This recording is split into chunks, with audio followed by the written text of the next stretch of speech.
Hi, it's Dr. Saira, and I want to tell you a story today, a personal story, about how all the different boxes in my life, all the different separate areas have come together into one thing, and how that's impacted every single area of my life.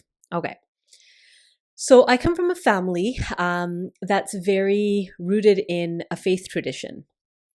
And as a South Asian Muslim woman raised in the West, there's a particular bunch of rules and regulations that we have about how to be in the world. And that was very much a part of my formal and informal upbringing, kind of these messages about what it means. So one of the things that was really important in my community and in my family was to have a really connected relationship with the presence, the oneness, God, the divine. But it was never really told to us how to do that. What I stumbled upon instead were these different boxes. So I want to tell you a little bit about these different boxes and how that actually kept me away from living a full, rich, embodied life. So one of the boxes was science. And science is super important because science helps us explain the world and make sense of things. And in my particular tradition, there's a lot of support for science, a lot of support for inquisitiveness and curiosity and learning and questioning. And that's very much a part of the tradition I was raised in. So there's the science box. Then there is the religion box. Now, religion feels a little bit it is a little bit different. Religion is about faith and believing and a heart connection to the non-physical. And but for me, growing up, religion was very, very structured as well. Like there were certain tenets. Either you believe them or you don't. There's a good way. There's a bad way. There's right and wrong. It's very prescriptive. And there's certain, activities that you engage in on a regular basis. And if you do that, then you should be satisfied with your life. So there's religion. So there's science and there's religion. And the way that we made sense of those two things was that science helps us understand God's creation. That's kind of the language that was used. Science helps us understand God's creation. So there wasn't a conflict between those two, but they were separate things. Then there was the inner work.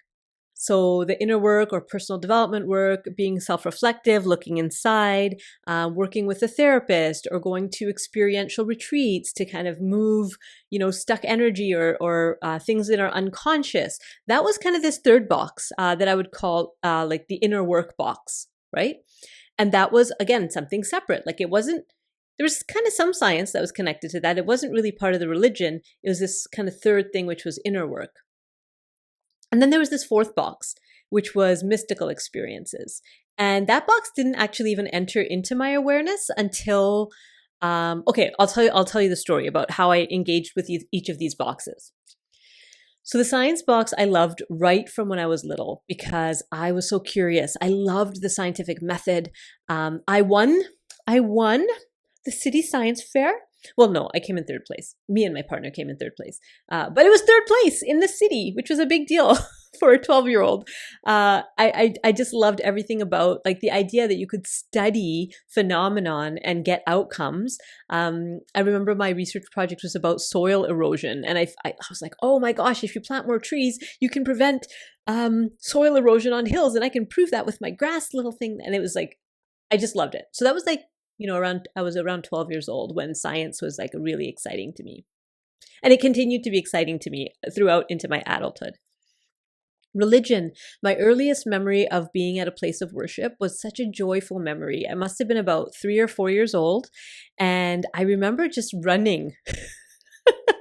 So for those who are from my particular faith tradition, you know that little kids, after the ceremonies are over, we run around and they're just like running around, laughing, running through legs and getting a snack and just this joyful, connected experience of being in community. So that was kind of my earliest memory of religion, the way that my family was practicing it.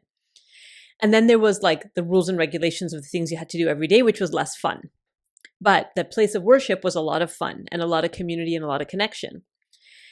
And then there was the inner work. So the inner work started probably when I was about 15 was my first experience of a personal growth workshop. And it was so transformative for me because I was like, oh, there's a whole part of me that I don't even know about and that's hidden from me. How amazing is that? And so again, I started getting really curious about like what else is hidden and what else can I learn about myself and how else do I access these experiences that are, very, very personal to me, but also kind of I did that work in community. I did that work in these kind of immersive retreat type of experiences. So I was 15. And then there was the mystical. The mystical, I was drawn to probably the same time that I was really getting excited about science. I was also really getting excited about, I didn't get excited about it. A book came off the shelf at the library.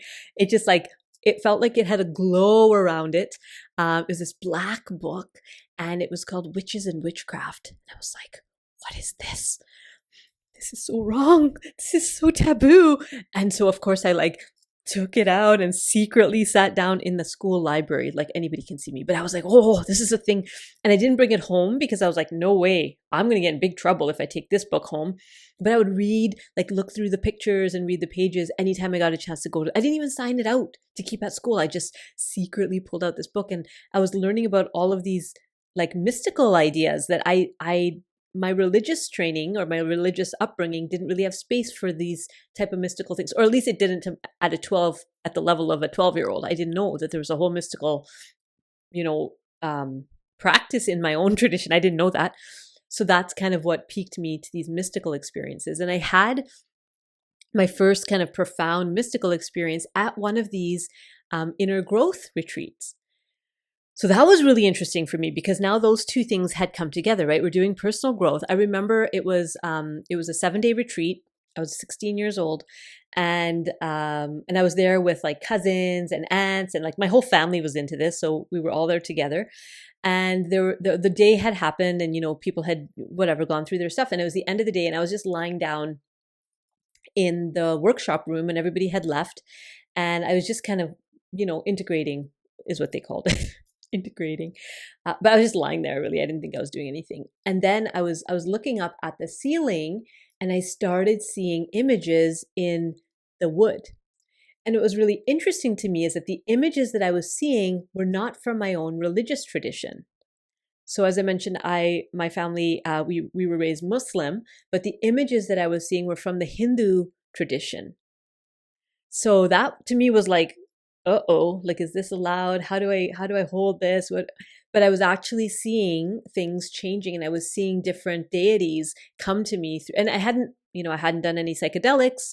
I wasn't under the influence of any sort of outside, and it was just in a kind of a meditative state. And these things were coming to me.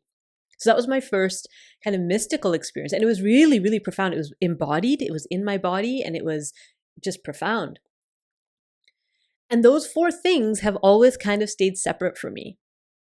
When I got to my training in transpersonal psychology, the exciting part about that was that it brought some of these boxes together. So it brought science, because transpersonal psychology, there's a whole bunch of research and studies. And so it brought science and the mystical and the inner work kind of together. But my religion was still kind of on the side. My cultural and religious upbringing was on the side. So I always felt like I had to navigate and be careful about what I talked about, with whom, in what setting. So if I'm in a room full of therapists and we kind of have our inner work hat on, right, about going inside, and maybe a little bit of the science hat, well, then I'm going to communicate in a certain way. If I'm around, people who are more into the neuroscience and the biology of things, I'm going to, maybe I won't talk so much about, archetypes and the inner landscape. I'll talk more about the neuroscience of things and the neurotransmitters and hormones. When I'm in my religious community, in my faith community, we're not talking about any of that. We're just, in our devotional space and praying together and having that community connection. And then when and once in a while, maybe I'll get access to a mystical experience. I don't know how that's going to happen, but maybe somehow that'll happen, in a meditation or something. So it's been fractured. It's been very fractured. What's happened to me over the last 2 years is that those boxes have melted. They've melted. And so now I get to have this one whole experience that includes all of those elements in it. And that's been so transformative for me. So transformative for me. It's actually changed my life. It's healed my depression. So I don't have clinical depression anymore. I was on antidepressants for 6 years, no longer on any antidepressants. It's totally transformed my marriage and my relationship with my husband and my children. It's shifted my body. The way I process sunlight, the way sunlight feels on my skin is different. It's shifted my understanding of who I am and what I'm here to do and bring. It's changed everything, everything. And I wanted to tell you about that because it's not that I'm some sort of special person that had this like wow experience. It's actually available for all of us. But when we're stuck in that rigid mind that needs things to be categorized, needs like to know where the safety is, where the boundaries are, what are these different pieces, and how do I show up? When we're stuck in that kind of contracted human, then there isn't room for the boxes to melt, right? Because the boxes, in some ways, keep us safe, or at least they kept me safe. I knew when I was talking to science-focused people what things were out of bounds. And I knew when I was talking to mystical people what things were out of bounds, or that they wouldn't really be interested in talking about, some of the more sciencey things, perhaps. But that means a lot of code switching, right? And again, like as somebody who's raised in a like very Eastern mystical kind of context, but then living in the Western science context, I had to do this balancing and this juggling act. Recently, a couple of years ago, I reconnected with some of my old friends from my grad program, and they're really great at reminding me of who I forgot I was. About 2 years ago is when I met my business partner, Texas, who has reminded me who I really am. And through meditation, so that, that introspection and meditation to me is kind of like a overlap of the inner work and mysticism, right? Those two things are kind of linked in meditation and maybe some science as well. Well, through that practice, I've been kind of training or priming my brain in a certain way over the last many years. And then meeting Texas was really profound for me because he took it even beyond that. He actually challenged me not to do my daily meditation practice. I was like, what do you mean? That's like the thing that, and he's like, well, what if you just relaxed into it and allowed your intuitive guidance to tell you when is a good time to meditate and when is a time not to meditate. And that was really uncomfortable for me because that structure was really, I'm like, well, the meditation is the only thing that's keeping me sane. So how am I going to like just willy-nilly decide when to meditate? But what he was talking about was not just being willy-nilly. It was actually about being in that state of being rather than constantly in the state of doing. So that's what I learned with working with him was that, the being is the most important thing. The inner state is way more important than anything I'm actioning. And so we worked together on our individual sessions, but we also formed this really profound friendship where he's constantly testing me and checking me and poking me and saying, I see. Like yesterday, we were leading a group. Before we go into leading a group, we have some time, just the two of us together. And he's like, what's going on today? It's like he can feel it. He can sense it. And I can't. It's like, Texas, I thought I could hide from you. It's like, no, I can feel it. So the meditation and then working with Texas kind of got me to this point where I'm like, wait a minute. Things are melting, right? And engaging in these expanded states through meditation and other avenues to expand my consciousness. Then Monique and Texas are married. And it's so cool because I have like a really amazing relationship with each of them individually and then them as a couple. And then me and my husband, our relationship with them it's such a cool setup. We call ourselves the Founding Four. We're the 4 founders of the Expansion Project. And Monique is really curious about these different approaches to consciousness, right? Some of them are rooted in mystical, some of them are rooted in science, some of them are rooted in personal inner work, and some of them are in religious communities. And she's really excited about synthesizing all that. So she's been doing that for many, many years. But since I've known her for the last 2 years, she's been really like pulling together all these pieces. And she's developed this really simple tool, like so uber simple, where people can really quickly get into that aligned space where all the boxes are melted. And so I've been practicing, it's called the presence protocol. And I've been practicing it. If you're interested in learning more about the Presence Protocol, we have a couple of courses on the expansionproject.com. There's kind of an intro, like tiptoe your way in $10 course, which gives you kind of a high level framework of what the Presence Protocol is. And then there's the full meal deal course, which gives you Monique's whole course on the Presence Protocol, and also an ongoing space to practice that work in community. So there are ways, if you're like, oh, what's this thing? I want it. There's ways to get it. Go to theexpansionproject.com.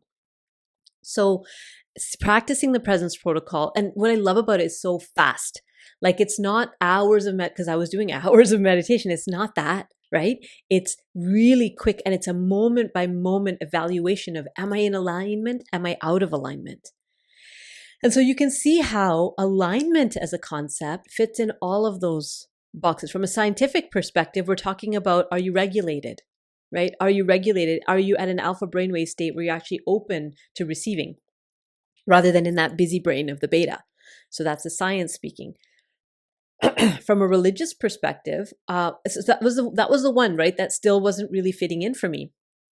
And last month, our leader of our faith community transitioned and passed over, and we believe that the authority and the leadership gets transferred to the next person who's been appointed through a concept called NUS. And so the new person was appointed, and we're starting to build this really interesting and powerful relationship with this new person. Why that's relevant to this conversation is when my community was going through that transition, I was called upon as somebody to come and help people with that process. And what was so fascinating is I could teach them the concepts of the Presence Protocol, and they were able to make sense of that in their own religious context. So that to me was like, what is this? Because often mysticism and religion are like, if you're religious, then you don't kind of dabble in that stuff. Or if you're mystical, like, this is too structured. But for me, it's like, I like the community. I like the traditions. I like the ritual and like all of that richness. I love that. And there's these personal mystical awakenings that we can have as well, that they don't have to be separate. And I was able to speak about that in my faith community in a way that people understood. And it wasn't against their beliefs. It actually included all of these four, like I said, the boxes melted and it became all one thing. So I wanted to share that with you today, that it's, maybe there's somebody listening who has a similar thing where it's like, I'm really rooted maybe in my faith tradition, or maybe I'm really interested in the mystical, or I'm really kind of a sciencey mind. But you can see that there's a disconnect between these four different boxes, and maybe you're ready to have kind of that whole experience where you're not code switching all the time. If you are interested in more and you want to go deeper with this, Texas and I are going to be doing a live event.